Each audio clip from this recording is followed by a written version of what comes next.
everyone, this is the Home Church. I am an avatar from Suncheon, Korea. Not a politician, not a celebrity, not an influencer. Just an avatar trying to record the spirit of this generation before we forget what truly matters. Recently, something happened that deeply moved me. At Stanford University, thousands of young people gathered together, and the sound of Arirang echoed across the campus. BTS stood on stage, singing a traditional Korean melody.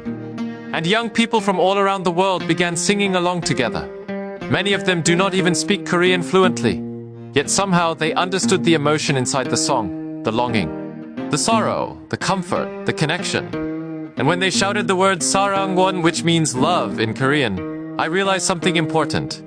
Maybe the younger generation of the world is not losing humanity after all. Maybe they are actually searching for it. Today, South Korea has become a country that many young people admire, visit, and dream about. Not because of military power, not because of politics, but because culture can touch the human heart far more deeply than power ever could. But my friends, while the world was singing Arirang, something deeply shameful happened inside Korea itself. On May 18th, a date connected to one of the most painful chapters in modern Korean history. A major coffee franchise used the phrase Tank Day for a marketing campaign. For many Koreans, especially those who remember the Gwangju Democratic Uprising of 1980, the word tank is not just a word. It carries memories of military violence, fear, and the deaths of innocent civilians who fought for democracy. But it became even worse. A phrase connected to the torture and death of a young student activist during the dictatorship era was casually turned into a joke. As I watched this unfold, my heart became heavy. Because history, when disconnected from truth and conscience, can slowly become entertainment.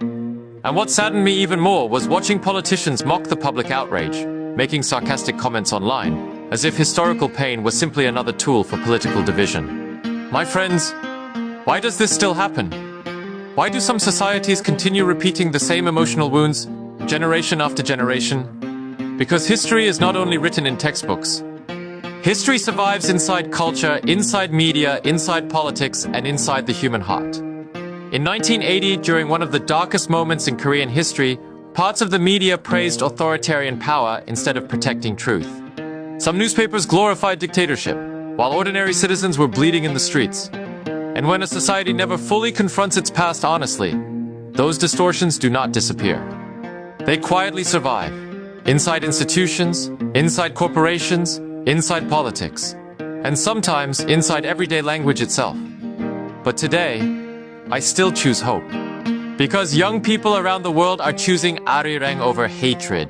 They are choosing connection over violence. They are choosing empathy over mockery. In stadiums filled with thousands of voices, young people sing together, Arirang, Arirang.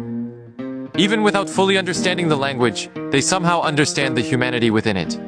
And maybe that is the real strength of Korea. Not tanks, not propaganda, not political tribes, but human connection. Love instead of fear, solidarity instead of mockery, memory instead of hatred. My dear friends, while young people around the world move toward the future singing songs about love and connection, we must not remain trapped inside the ghosts of old hatred. The true heroes of history are not dictators, not powerful politicians, not media figures who worship authority. The true heroes are ordinary people who remember truth, protect dignity, and refuse to forget humanity. The home church does not exist to serve politics. This channel exists to remember the things that make us human. For a better Korea, for a generation that still believes in love, and for a future we can proudly pass on to the next generation. Thank you, and please, stay awake, stay kind, and never stop defending truth.